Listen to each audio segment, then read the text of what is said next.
नमस्कार दोस्तों, ज्योतिष का सफर में नरेश गांधी का सादर प्रणाम। ज्योतिष का ये सफर आज हमें 200वें एपिसोड तक ले आया है और ये सब आपके प्रेम की वजह से हुआ है। आज के एपिसोड का नाम है नवजात बालक की दुनिया। जी हाँ दोस्तों, आज का वीडियो और उसका विषय बिल्कुल अनोखा है। आज से पहले ऐसा वीडियो आपने कभी YouTube पर नहीं देखा होगा। हमारा ये वीडियो जातीय परीक्षण नहीं दर्शाता। हम सरकार की इस बात से सहमत है कि जातीय परीक्षण कभी नहीं करना चाहिए। इस दुनिया में आने वाले नए मेहमान, चाहे वो पशु हो, पक्षी हो या मनुष्य हो, सबको इस दुनिया में आने का हक है, क्योंकि ये दुनिया मनुष्य ने नहीं बनाई है। कोई भी नवजात बालक इस दुनिया में आता है, उससे पहले वह अपनी माता के गर्भाशय में होता है और वही उसकी नवजात बालक की दुनिया होती है। ये कुदरत की एक जेल है। इस जेल से वह 9 महीनों के बाद ही छूटता है। इस जेल से छूटते समय कभी कभी माता और आने वाले नए मेहमान को सीजर ऑपरेशन का सामना भी करना पड़ सकता है। इसका कारण कभी बच्चा गर्भाशय में पलट जाता है या गर्भाशय में पानी का कम हो जाना, या ऐसे बहुत से कारण हो सकते हैं जिसकी वजह से डिलीवरी नॉर्मल न होकर सिजेरियन ऑपरेशन से होती है। मेडिकल साइंस बहुत आगे निकल चुका है। डॉक्टर भगवान तो नहीं है, लेकिन भगवान से कम भी नहीं है। इसे भगवान नंबर 2 कहे तो इसमें कोई बुराई नहीं है। शरीर के अवयवों की बारीक, बाल से भी पतली कटी हुई नसों को ऑपरेशन करके जोड़ना बहुत मुश्किल है। ये काम उनसे देवी शक्ति ही करवाती है। जब कोई डिलीवरी का केस डॉक्टर के पास आता है और डॉक्टर को लगता है कि नॉर्मल डिलीवरी नहीं होगी, तब डॉक्टर 2 दिन में ऑपरेशन की सलाह देते हैं और कह भी देते हैं कि आप मुहूर्त निकलवा दे और रिश्तेदार ज्योतिषियों की मुलाकात के चक्र गतिमान कर देते हैं। दोस्तों, आने वाला नया मेहमान और माता दोनों सलामत रहे, ऐसी कुंडली की रचना कैसे करें, इसे हम जानेंगे। हम बालक के जन्म होने से पहले ही उस बालक की कुंडली हमें देख लेनी है। वह इसलिए कि बालक तंदुरुस्त हो और माता भी सलामत रहे। इसमें कोई भी मुहूर्त हमें नहीं देखना है। दोस्तों, हमारे पास दिन और रात मिलाकर 24 घंटे होते हैं। एक लग्न 2 घंटे चलता है। कुल 12 लग्न होते हैं, यानी कि 24 घंटे में 12 कुंडलियां हमें मिलेगी। इन 12 कुंडली में से 6 कुंडली रात में आएगी और 6 कुंडली दिन में आएगी। ज्यादातर ऑपरेशन डॉक्टर दिन में ही करते हैं, रात में नहीं। तो उस हिसाब से हमारे पास 6 या 7 कुंडली आएगी। इनमें से हमें सबसे बढ़िया कुंडली पसंद करनी होगी। कुंडली किसी भी लग्न की हो सकती है और हम यहाँ गोचर कुंडली की बात कर रहे हैं। हम जो सिद्धांत बताएंगे वह गोचर कुंडली पर ही लागू होंगे। सबसे पहले हमें गर्भवती महिला की जन्म पत्रिका देखनी होगी। कुंडली में कोई भी लग्न हो सकता है। मंगल, हम यहाँ आपको दिखा रहे हैं कि मंगल अगर दूसरे स्थान में हो, मंगल अगर 10वें स्थान में हो और मंगल 7वें स्थान में भी किसी महिला को हो सकता है, और मंगल खुद संतान के स्थान से भी भ्रमण कर सकता है, तो मंगल दूसरे होगा तो 5वें स्थान पर इसकी दृष्टि आएगी जो संतान का स्थान है, और मंगल 7वें होगा तो उसकी सीधी दृष्टि भी संतान के स्थान पर आएगी, और मंगल अगर 10वें होगा तो उनकी 8वीं दृष्टि यहाँ पर आएगी, और मंगल खुद यहाँ संतान में बैठा होगा। तो मंगल का यहाँ मौजूद होना ही ऑपरेशन बताता है, क्योंकि मंगल ऑपरेशन का कारक है। तो यहाँ हमने आपको बताया कि कोई भी लग्न हो, मंगल दूसरे, 5वें, 10वें और 11वें होगा तो सीजर ऑपरेशन का योग यहाँ बनता है। उसके बाद गोचर में गर्भवती की कुंडली में मंगल संतान के स्थान को देखता हो या संतान स्थान में बैठा हो तो ऑपरेशन करवाता है। मंगल का भ्रमण एक राशि में 45 दिन का होता है, और 9वें महीने के आसपास मंगल जब संतान स्थान पर दृष्टि डाले तो समझ लेना है ऑपरेशन अवश्य होगा। आइए हम जानते हैं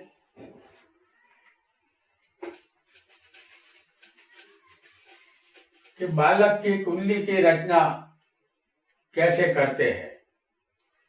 यहाँ किसी का कोई भी लग्न हो सकता है। जन्म लेने वाले बालक की कुंडली में चंद्र 6, 8, 12वें नहीं होना चाहिए, क्योंकि बालक 5 साल तक चंद्र के प्रभाव में रहता है। उसके बचपन पर चंद्र का अधिकार होता है। 6ठा स्थान रोग का है। 6ठे चंद्र बालक को हमेशा बीमार रखता है, क्योंकि ये स्थान रोग का है। तो चंद्र 6ठे नहीं होना चाहिए, अन्यथा ये चंद्र बालक का रिश्ता दवाइयों से जोड़े रखता है। और अगर किसी को चंद्र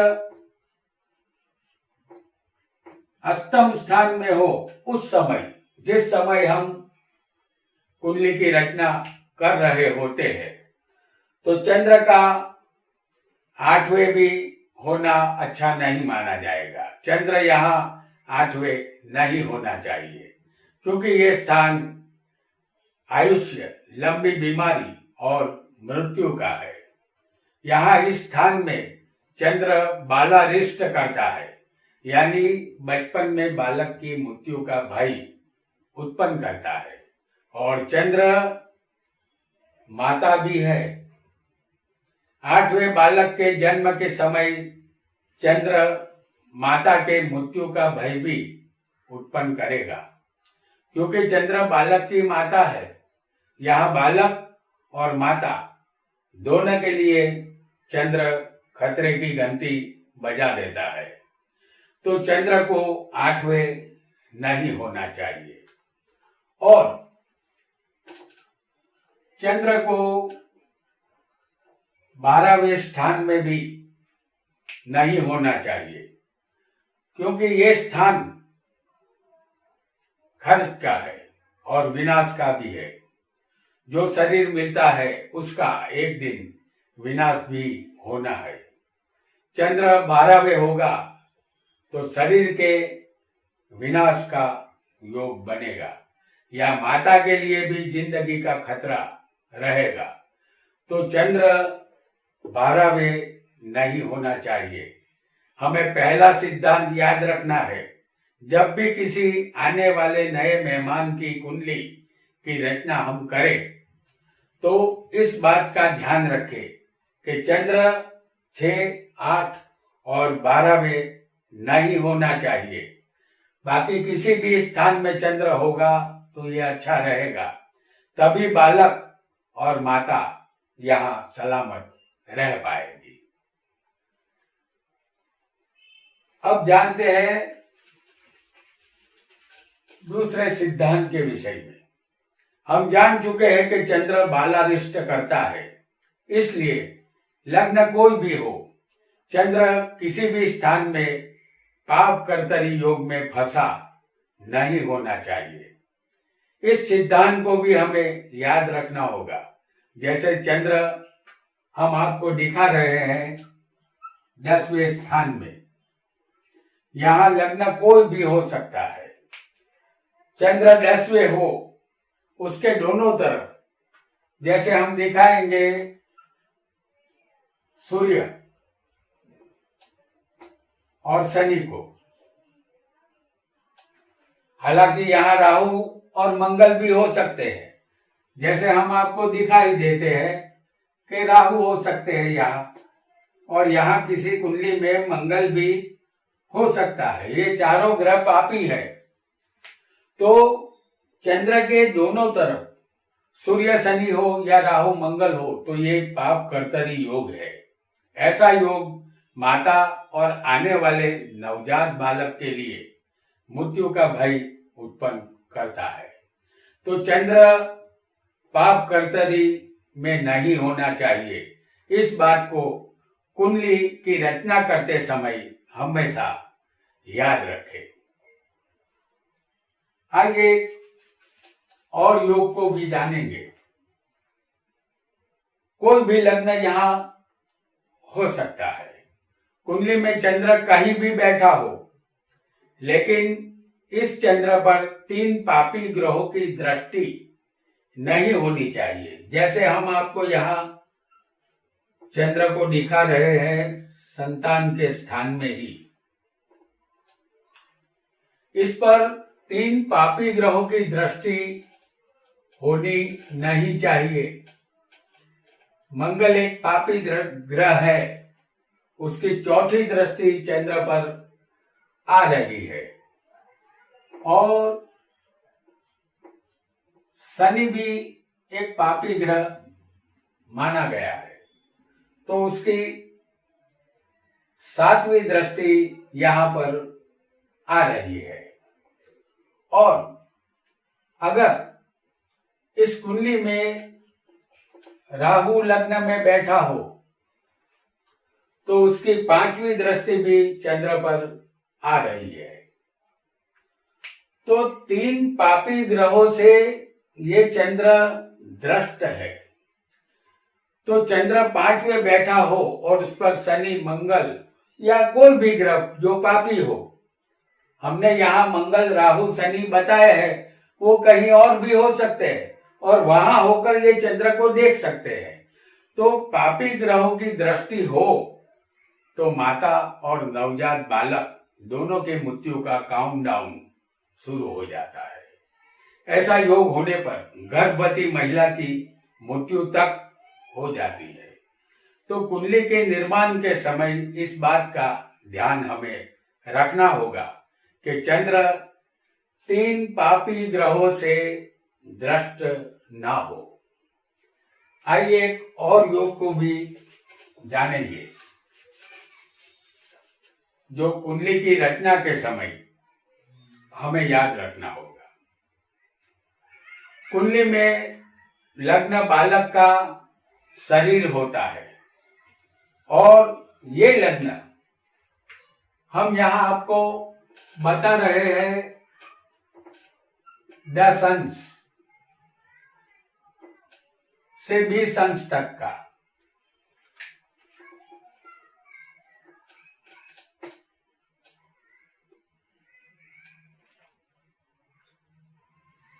लग्न 10 अंश से लेकर 20 अंश तक का लग्न हो तो जातक के लिए या आने वाले बालक के लिए यह अच्छा रहेगा। लग्न बालक का शरीर है और शरीर का मालिक लग्नेश होता है। लग्नेश यहाँ कोई भी ग्रह बना हो, उसे केंद्र या त्रिकोण में बलवान ही होना चाहिए। लग्नेश 6ठे, 8वें या 12वें नहीं होना चाहिए।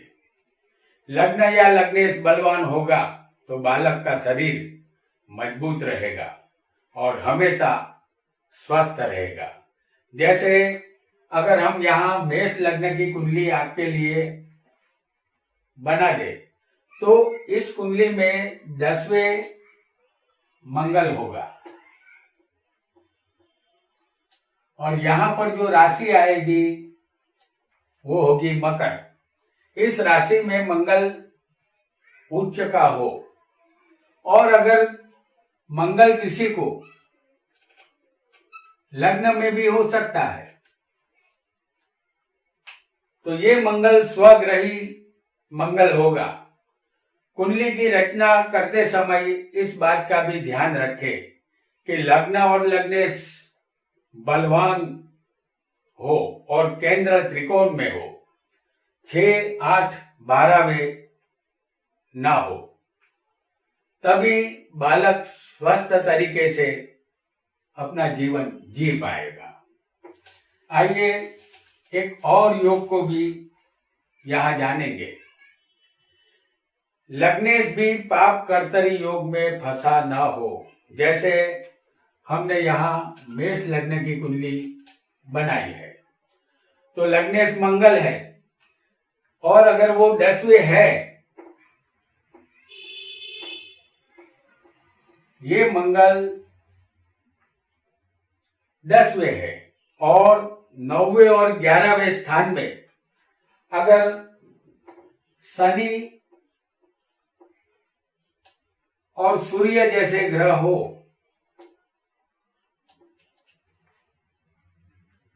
तो ये लग्नेश पाप कर्तरी योग में फंसा माना जाएगा।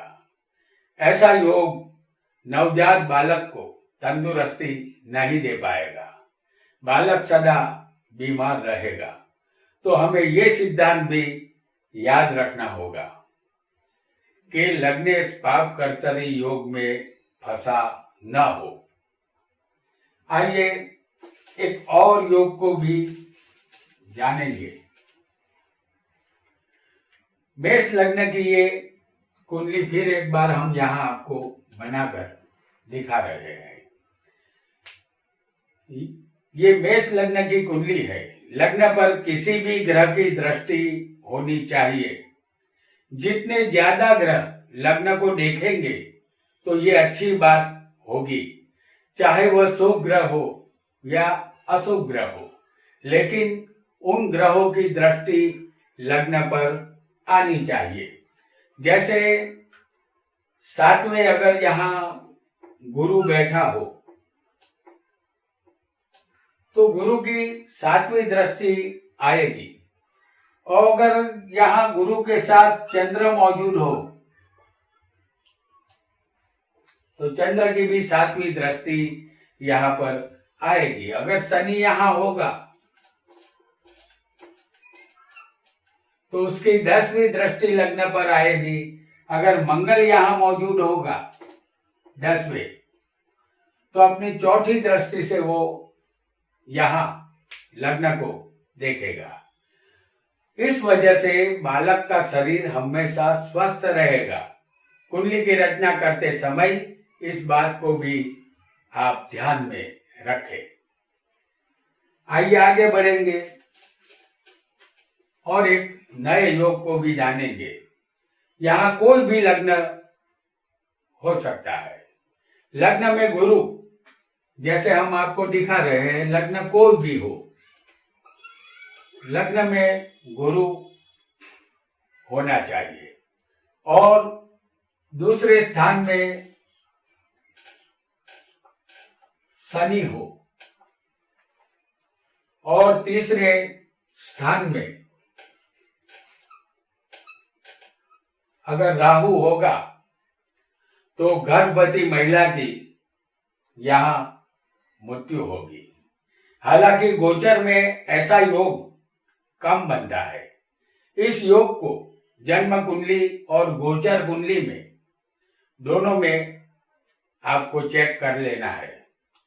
अगर ऐसा योग होगा तो संतान को जन्म देते समय माता की मृत्यु निश्चित होती है। इस बात का कुंडली की रचना करते समय हमेशा ध्यान रखना चाहिए। आइए एक और योग को भी समझ लेते हैं। लग्न यहाँ कोई भी हो, चौथे मंगल हो और 12वें सूर्य शनि चंद्र हो। जैसे चौथा स्थान ये है, यहाँ लग्न कोई भी हो, चौथे मंगल होना चाहिए और 12वें स्थान में सूर्य शनि और चंद्र मौजूद होना चाहिए। तो चौथे मंगल और 12वें सूर्य शनि चंद्र हो तो गर्भवती महिला की प्रसूति के समय मृत्यु हो जाती है और नवजात बालक भी नहीं बच पाता। यह योग जन्म और गोचर दोनों कुंडलियों में देख लेना चाहिए। ऐसा योग जो कि ये लोग तीनों ग्रह विनाश के स्थान में यहाँ मौजूद है, तो ऐसा योग कुंडली में कभी कभार ही बनेगा। आइए एक और योग को भी जान लेते हैं। जिस बालक की कुंडली हम रचना करेंगे उस कुंडली में 6, 8 और 12वें के मालिक लग्न में यानी शरीर में नहीं होने चाहिए। जैसे हम यहाँ पर आपके सामने लाए हैं मेष लग्न की कुंडली, तो छठे का मालिक कौन होगा? बुध, जो लग्न में होना नहीं चाहिए। और 8वें का मालिक यहां बनेगा मंगल।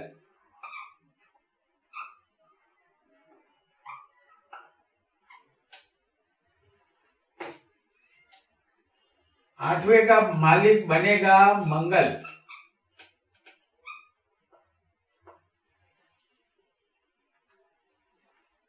जो लग्न में नहीं होना चाहिए। और 12वें का मालिक बनेगा गुरु।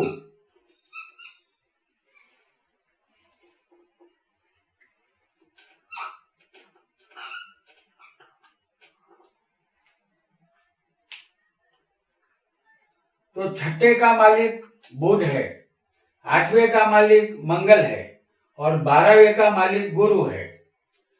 तो ये लग्न में होंगे तो ये सही नहीं होगा।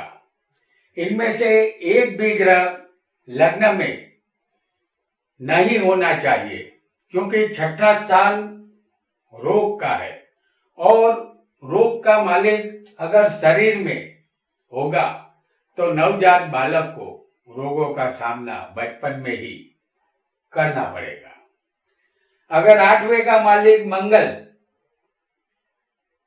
शरीर में होगा तो ये मृत्यु का मालिक शरीर में आया है, यहां मृत्यु का भय होगा। और 12वें का मालिक गुरु अगर शरीर में होगा तो ये विनाश का मालिक है, यानी नवजात बालक की गति शरीर के विनाश की तरफ होगी। तो हमें किसी भी नवजात बालक की कुंडली की रचना करते समय हमने जो सिद्धांत यहाँ बताए हैं उसे ध्यान से समझे। हमने आज तक 50 कुंडलियों की रचना की है। वह सारे बच्चे आज भी सुरक्षित हैं और खेलते हैं और उनकी माताएं भी सलामत है। 100 बात की एक बात, नारी में से ही नर की उत्पत्ति होती है और बच्चे हमारे देश का भविष्य है। तो दोस्तों, आज हमने एक अनोखे विषय पर यह वीडियो पेश किया। आपके पास भी ऐसा कोई केस आए तो हमारे बताए हुए सिद्धांत लागू करके नवजात बालक और गर्भवती महिला की जान आप बचा सकते हैं। आज इतना ही। आपका बहुत बहुत धन्यवाद।